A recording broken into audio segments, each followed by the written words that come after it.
ఇంతవరకు అందరూ చెడ్ ఏలియన్స్ని చంపేశామన్నా. ఈ ఇద్దరే మిలిగారు. చెడ్ ఏలియన్స్ని చంపేసిన తర్వాత మనం మాస్క్ మార్చినాం. వాళ్ళు బతుకున్నంత కాలం వాళ్ళ మాట విని మన ప్రాణాలకి భయపడి వాళ్ళు చెప్పిన మాస్క్ వేసుకున్నాం. కానీ వాళ్ళు చనిపోయాక మనం కొత్త మాస్క్ పెట్టాం. ఈ చెడ్ ఏలియన్ వాళ్ళ ముగ్గురు కొడుకులు ఉన్నారు. ఏం చేద్దాం? చంపేద్దామా వీళ్ళని? లేదంటే మళ్ళీ భూమిపైన ప్రమాదం వస్తుంది. ఇంతకుముందుకు మనం ప్రాణానికి భయపడేటోళ్ళం, ఇప్పుడు ప్రాణానికి భయపడాల్సిన అవసరం కూడా లేదన్న. ఎందుకంటే మనం ఒక లెసన్ నేర్చుకున్నాం భూమిపైకి వెళ్ళిన తర్వాత. మంచి పని చేయడం కోసం మనం ప్రాణాన్ని అయినా త్యాగం చేయొచ్చని. కరెక్ట్గా చెప్పవరా? వీరిద్దరిని చంపేద్దాం అనుకుంటున్నా. ముగ్గురిని చంపేద్దాం అనుకుంటున్నా. సారీ, నన్ను చంపకండి. మా నాన్న చనిపోయినట్టు నేను చావాలనుకోవట్లేదు. ప్లీజ్ నన్ను వదిలేయండి. మీకు దండం పెడతా. నేను కూడా మీలాగా మంచి వాళ్ళ మారిపోతాను. నేను కూడా మనుషులకి సహాయం చేస్తాను. నా ప్రాణాలు మాత్రం వదిలేయండి ప్లీజ్.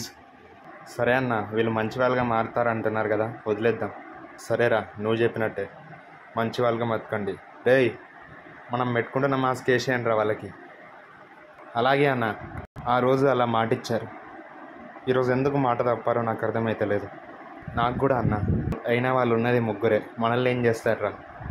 అవునన్నా, నాకు కూడా అదే డౌట్. ఆ ముగ్గురు మనల్ని ఏం చేస్తారని. చూద్దాంపా వాళ్ళు ఏం చేస్తారో మనకి.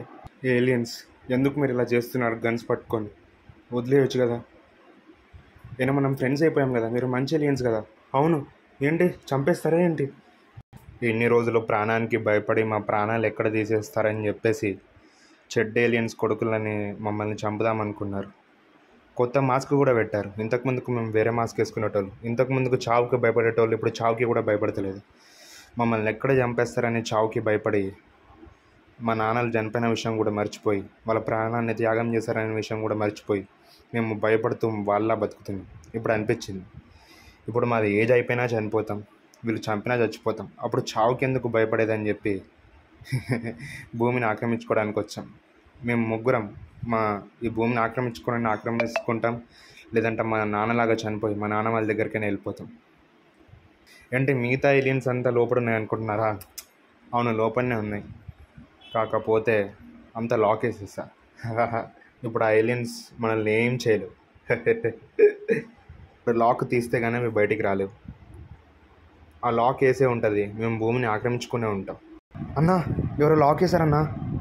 ఏం మాట్లాడుతున్నావురా? ఇప్పుడు లాక్ నెంబర్ లాకా? అవునన్నా, నెంబర్ లాక్. రేయ్, అలా అయితే వాళ్ళ ముగ్గురు భూమిని అందరిని ఆక్రమించుకుంటారా?